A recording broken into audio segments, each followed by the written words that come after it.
Broadcasting from the business capital of the world, this is the Podcast Business News Network. We are back with the owner of Classic Citiva. Alan Hart is his name, hailing from beautiful Athens, Georgia, and helping so many people with his, how do I call it, empathy, right? Yeah.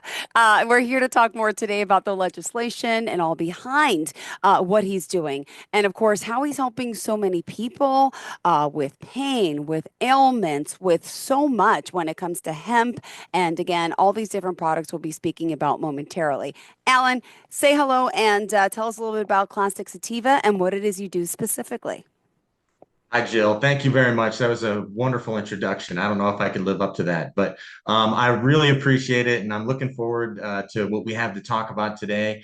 I wanted to catch you up real quick on who I have with me for starters. Please, go ahead. I have James Gabriel. He goes by the nickname Pocket. Everybody who comes by Classic Citiva knows him, and he is the center of the creativity that we have at the Classic Citiva business and shop. So we recently had a taste testing over the weekend that we talked about last week, and it went really well. We had a dozen people show up, where we had a representative from the High Rise Beverage Company who came and did mixed drinks with cannabis drinks. Ooh. And it was a huge hit. Everybody was really happy when they left. Awesome. Well, this is great. I know we talked about the upcoming weekend and all that went well. I'm glad it went great. Tell me about Pocket. I see you. It's so nice to meet you. Tell me how you know Pocket. Give me the background here. All right. Well, Pocket came in a few years ago, after only shortly after we had actually opened our doors in 2019. And he came by, and he just had a personality and a knowledge of the plant and the concepts of what cannabis really means to people. And he's been quote unquote unofficially working in this business for a long time. So but he's been a fixture at our store for a good 4 years, and he's been just one of the best people to talk to when it comes to pairing cannabis with actual real life. Amazing. That's awesome. Thank you for saying that. I'm honored. Yeah, like Alan said, I came into the store after the pandemic, actually. The very first, like, this is pretty funny, actually. So we got this stimulus check one day, right? In January the 4th of 2021. Mhm. And I just happened to I knew who Franny Tacey was because of the TED Talk that I'd seen. Okay. And I was intrigued about the idea of hemp coming back to Georgia, because I live in Oglethorpe County, Georgia, which is Georgia's last truly fully agricultural economy. Okay. And what that means is that like 90% of our revenue in the county comes from agriculture. But it's one of Georgia's biggest counties in terms of land area, but Okay. also least populated. Okay. And my cousin is the sheriff, and I've been related to the sheriff for almost all of my life. So my relationship with cannabis has kind of put me at a weird place, right? Yeah. But I as a commercial artist, right? So I've always worked as a commercial artist. I was a product designer for years in the technical running apparel industry. And so I have a pretty established relationship with California, let's just say. And in 2009, I was able to kind of get close to the marijuana industry as a commercial photographer. And I learned some things about cannabis that in 2019 and 20 saved my life, literally, after I had a brain injury and suffered a mini stroke. So I'm going to try to say this without crying, but like I'm a walking miracle, right? And so I met Alan, and I couldn't believe that there was a Franny's Pharmacy in my hometown when I came back, because during the entire pandemic, I lived off the grid, unattached to the world, in the middle of a cow pasture in an old tour bus, right? So I didn't even know about COVID until like 4 or 5 months into it. So we were still under a mask ordinance, and I meet Alan, and Alan's not trying to just peddle me all the Delta 8, THCO, whatever, blah, blah, blah. Alan wants to talk about, the mammalian cannabinoid connection, and I can really get into the esoterics of it all. Aphasia is a very weird spot. I know how to say the word water in 6 different languages, but recovering from my mini stroke, I couldn't ask for a glass of Oh, water. And oh, it's like that it, being catatonic, and all of these things, though, that I learned in lovely California when we still had in LA, all of these things that I learned in California became relevant, you know? And when I told Alan how I felt, we left my mother waiting in the car for like 2 hours oh. while we got to know each other. And then on the way out, Not my fault. on my way out the door, I asked him if he had room on the roster for somebody, and I told him if whatever he could pay me to work for, I would work the rest of the week for free, And it started there, and then like what we've done since then is like it's amazing. It's truly amazing. Beautiful. Wow. Thank you for this. Oh my goodness. Emotional times, but I'm so glad of all this help that you received. And here you are now, buddies. And how many years ago was this now? You guys met then?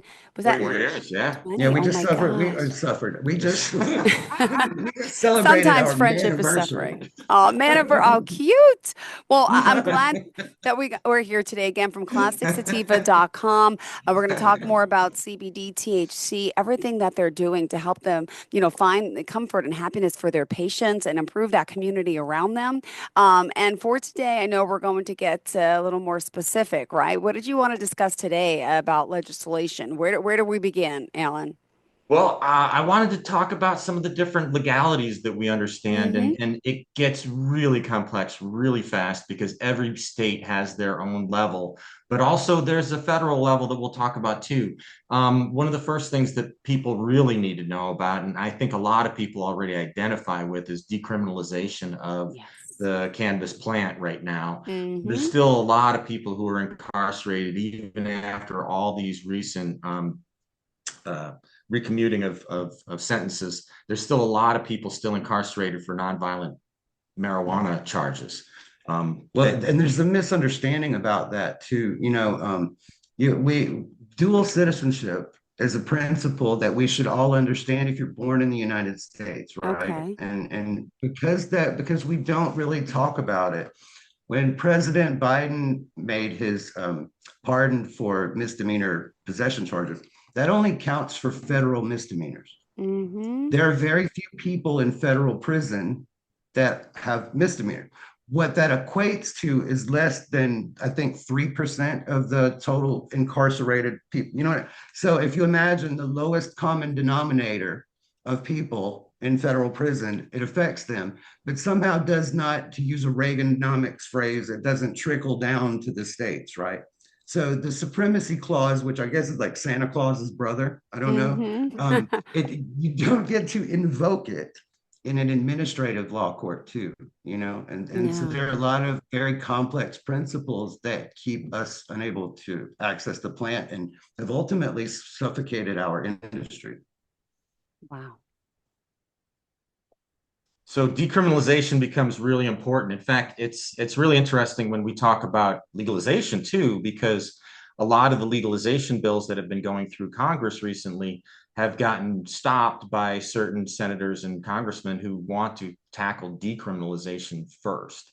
And decriminalization tends to be a really, really tricky subject. But It is, yeah. and there are lots of things that we don't really consider too. Like, for instance, let me ask you this, Nicole. Let's have like an interactive thing, right? Sure. Okay. So this is just Jill. It's So okay, it's Jill. But Nicolini, right? honestly, Yeah. Jill Nicolini, a lot of people call me Nicole by accident, and it's okay because some people call me Nikki. It's all good. Go ahead. Nick, okay, that's cool. Well, so Jill, look, let's play like a little game, like quid pro quo, right? Like Sure. when does marijuana become created?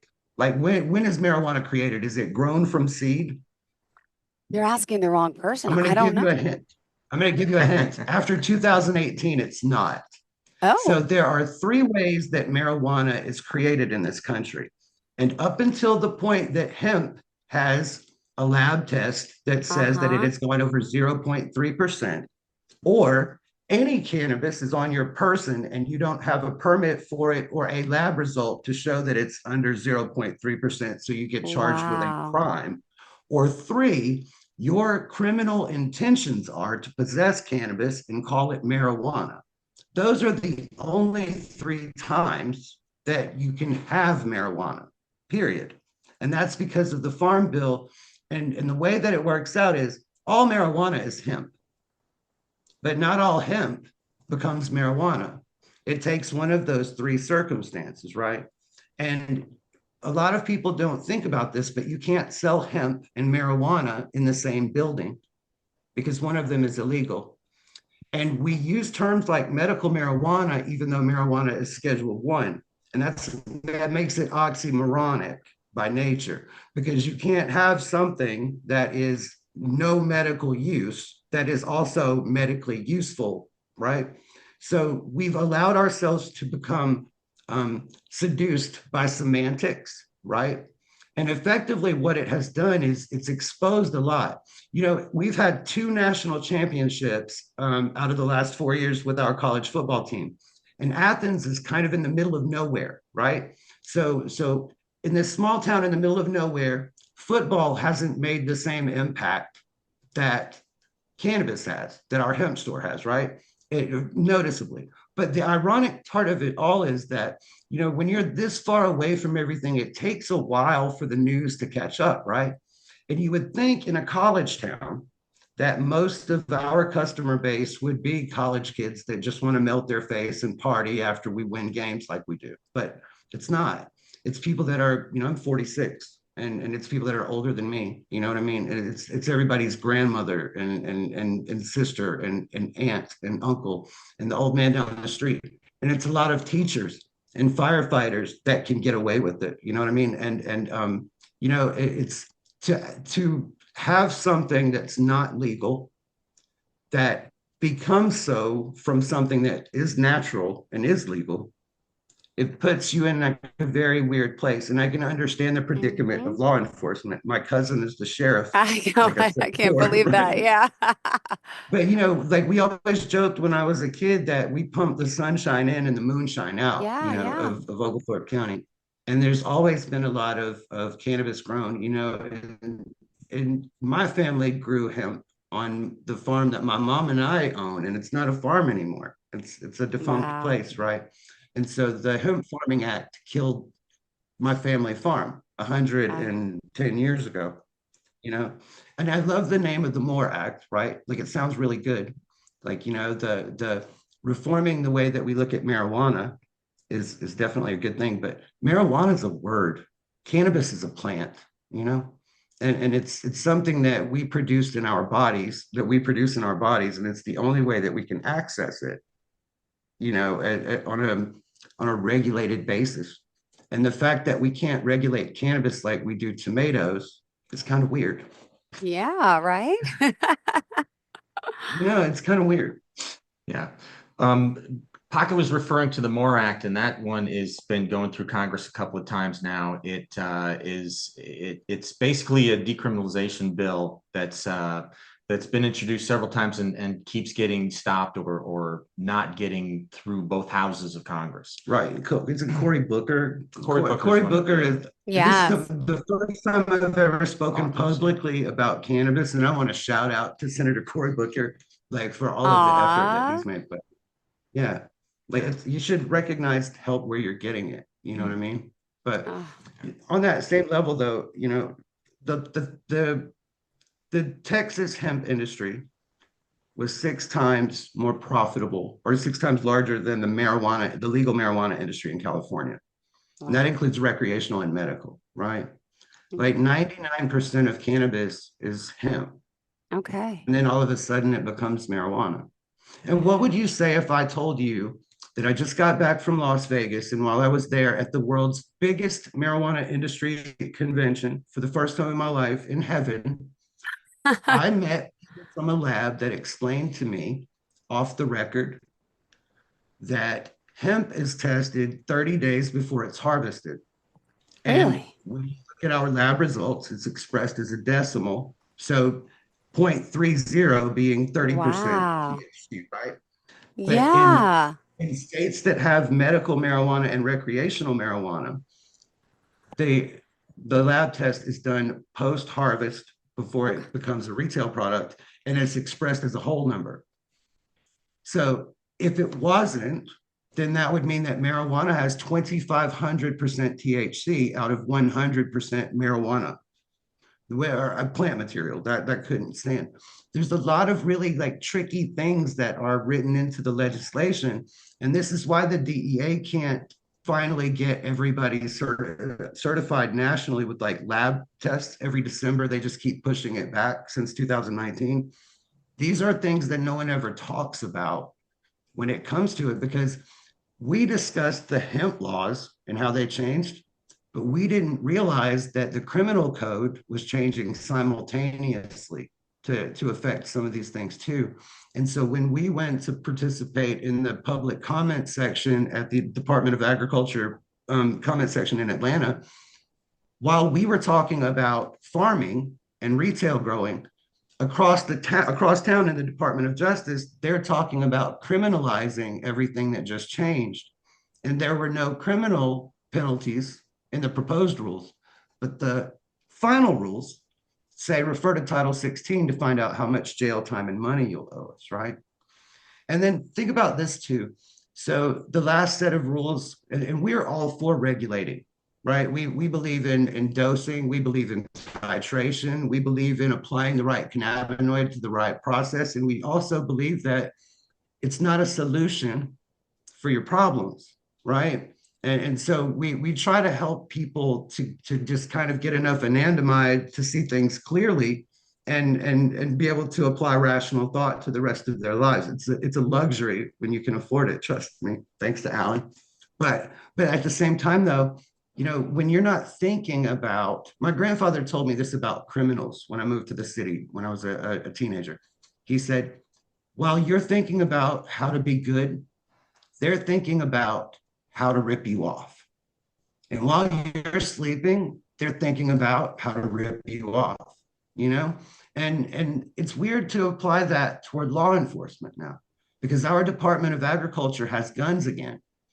And when Andy Griffith didn't wear a gun as a sheriff in North Carolina in the 50s and 60s, everybody thought that's odd. But when the man shows up to inspect your chicken coop and he's wearing a gun, it's equally but more disturbingly odd, is it not?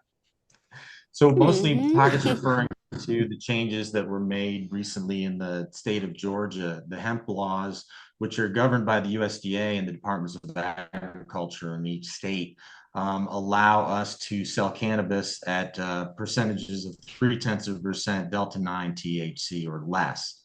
And there's a lot of other cannabinoids in the plant, but even selling Delta 9 THC at 0.3 or less still gives people a real great opportunity to be able to have some more normalcy in their life and to actually get a little happiness when it's hard to find sometimes, and even pain relief and a few other things that come with THC. So what we're advocating for more than anything is to allow these rules to continue, because we've actually innovated some really amazing things.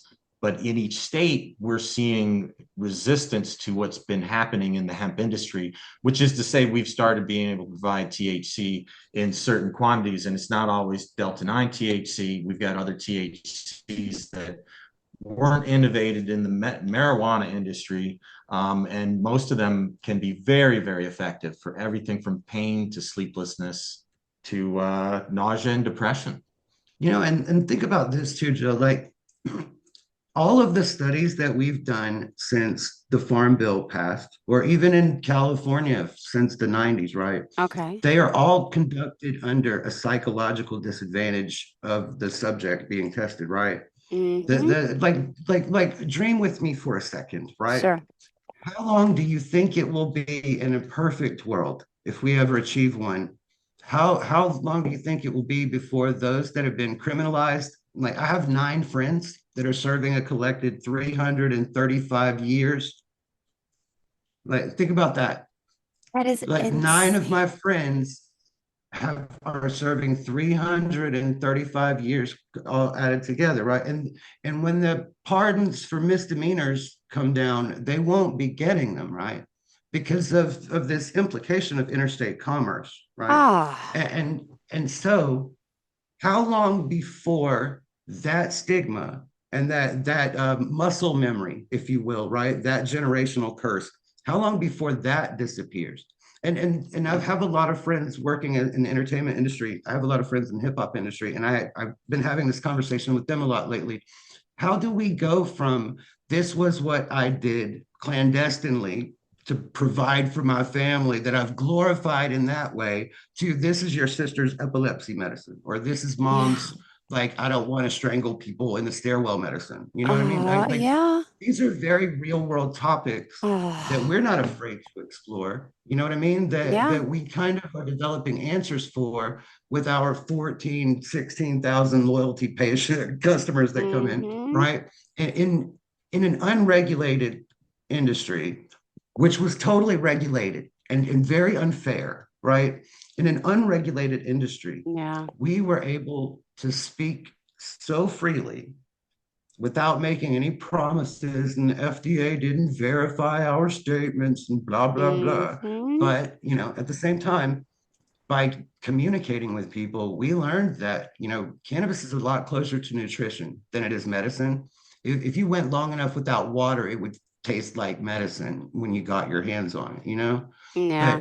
But what it is like we are at such a disadvantage between processed food and poor mental health standards and societal misconceptions, right? Yep. And perpetuated poverty and prison for profit, and the fact that it's really weird to expect people to be moral and not be spiritual, not be civil. And Mm-hmm. and and in the process of criminalizing human emotion Yeah. and the swing to get back up to it, cannabis has kind of been given this like nefarious mask that some people may never be able to see the world without, and so before we can really test it medically and find out what all these things can do, psychologically people have to be able to receive it on a neutral palate, and that's just Yeah. something I like to think about sometimes. Yeah. Wow. All Wow. right. Thank you. Hold on. Remind us how we can reach Yeah. out to you. We still have more time, but Oh yeah, tell us absolutely. again. Thank you. Okay. Yeah, we are Classic Sativa again. We can be found on Broad Street in Athens, Georgia, 2361 West Broad Street. You can find us online at www.classicsativa.com, and we have a funny spelling for sativa. Instead of the Sativa that it should be, we sell it. We mashed together the word city and sativa and made it Citiva, Mhm. because we are the classic city and we are doing things Athens centric. So look us up on Classic Sativa, ClassicCitiva.com. And Perfect. I brought some visual aids for everybody today. I brought Yay. a Let's package of see. my favorite gummies, which we sell in the store. Yay. Let me These we call see. the Groovies. I think there's a little bit of a glare here, but It's okay. we call these the Groovies. These are our Cute. these are a mix of both THC and CBD, and that's the other reason I brought them up, is because they provide THC and CBD, two parts of the plants, and we want to kind of combine those and show how well they thrive when they are put together in a consumable product. Right. It's like the complementary thing. I always tell people, don't play around upstairs if you don't get your foundation done, right? You gotta start at the basement and then build the second floor. And it's also Ah. cool because CBD is like the great metabolizer, right? So I always tell people I call it sacconomics, because you buy weed by the sack, right? Mm-hmm. Back in the day. But sacconomics says that if I want to turn a quarter into an ounce, I add a quarter of CBD to my quarter of THC, and now it lasts Uh-huh. 4 times longer. Wow. Right. It's economics. What else do you have to show us? Anything else? Well, Oh, yeah. actually, I brought some other gummies. These are made by our farm close by. This is Claire de Lune Farms. Okay. Claire de Lune is owned and operated by a farming family here in North Georgia, Hartwell, Georgia. by a couple named Ben and Jennifer Garland. Oh, They have two small children who are absolutely gorgeous and great helps on the farm. They are both Ben and Jennifer are registered nurses. He was a combat medic. She had a career here in Athens as a nurse until she left to run the farm full time. So we have a really close relationship with them, and they are just great advocates of hemp and the cannabis plant. Really cool fun fact about Ben and Jennifer too. If you live in Colorado, you know that it's illegal to bring hemp into Colorado, with one exception. The Medical Cannabis Association had Ben and Jennifer's gummies and their topicals available at their convention, and it was actually brought in from Georgia. So like just like a fun little fact that like that's how good their cannabis is. wow. I'm sorry, but not to be confused with the Jen and Ben Affleck. You got me on that in the beginning, I right? Because do call Jennifer them Bennifer. Garner. w- I do call them Bennifer all the time. That's funny you said that. They might get back together, I think. All right. Oh my gosh. Wonderful, wonderful. We still have a few more minutes left. So I just want to make sure we're covering everything today. And I know we're talking today about the decriminalization, the rescheduling, the hemp legislation, the U.S. Farm Bill, and about cannabis legislation and legalization. So else is happening? What do you think is happening next? Well, one thing I'd like to say to anybody viewing is please contact your representatives. Representatives make up a lot of how we are getting through the current situations where there's lots of legislation happening trying to restrict hemp in a lot of ways so that it doesn't have to compete with medical marijuana. Medical Yeah. marijuana have a strong lobby, and they're writing most of these bills that are actually sending all of cannabis back into prohibition. So a lot of the medical marijuana stores are really bent on trying to become monopolies towards the plant. We're trying to avoid that. So if any listeners have a chance, please contact your representatives. Every state has a level of fight that hemp needs to go through to actually gain more legitimacy. And it's the closest thing we're going to have to full legalization in the United States. So please stick with hemp. Hemp can be really amazing. We've already started innovating with some of the minor cannabinoids that we can talk about next week. Right. And some other Perfect. people that you may want to contact. If you're here in Georgia, Brad Raffensperger is our Secretary of State. Okay. It's a misconception that they're like that medical marijuana is a thing because of our low THC oil program. Not a lot of people know this, but Georgia is the first state in the union that allows marijuana to be prescribed and filled at a pharmacy like Walgreens. But Wow. because of a DEA opinion, we've had to delay that here in Georgia. So, and it's not medical marijuana like we think, too. Low THC oil in Georgia means that it's 5% THC and 95% not medicine or weed at all. So think about that for a second. That means that you're allowed to possess up to 21-ounce bottles, and out of all 20 of them, only Wow. one bottle would have THC, and the other 19 bottles are MCT and other carryover oils. Wow. You guys are Yeah. teaching me so much. All right, guys, we're out of time. Gotta go. Remind us one more time how we can contact you. Thank you. Thank you, Jill. Call us at 706-224-9505 or find us at classiccitiva.com, ClassicCitiva.com. And look for us at our YouTube channel coming soon, too. Awesome. So nice to have you here to meet you as well, Pocket. And of course, Thank you. great to see you, Alan. Have a fantastic day, okay? And to all of our listeners and viewers, stay Thank you, Jill. tuned. We'll be back with more. Bye-bye.